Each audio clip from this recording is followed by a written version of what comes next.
Thanks to this, eliminate the cockroaches of your house in 3 days. Awesome!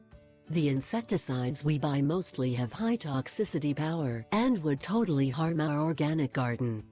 But there are homemade pesticides, made with plants such as nettles, lavender, tobacco, also with garlic among others, which serve the same function.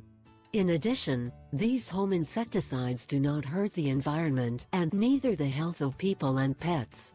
Now, it is not necessary to panic, because here in this article we will give you the recipe that will help you get rid of cockroaches.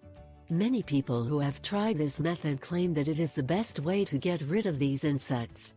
This is the most effective way to eliminate cockroaches from the house. In order to prepare the recipe, you first have to take cucumber juice and place it in some disposable plastic container. Then pour 30-50 grams of oat bran powder. Then include apple cider vinegar and nail essence. Now stir well until a dough mixture is obtained.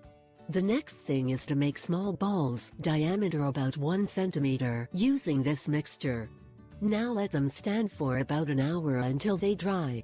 The next step is to put these balls all over the house in visible places and corners. Be sure to place them mainly in the kitchen and bathroom. It is necessary to remember that the place should be visible, not from your point of view, but from the point of view of cockroaches. This means that these balls have to be fixed in pieces of shelves, racks, cabinets, kitchen furniture and everything that is above the eyes. It is also necessary to know that these balls are harmless to humans and pets. So you can place them around your apartment or your home, without having to worry about your children or pets. At first, it feels like there is no effect of using this trick. However, in the next couple of days, you will start cleaning up a huge amount of dead insects.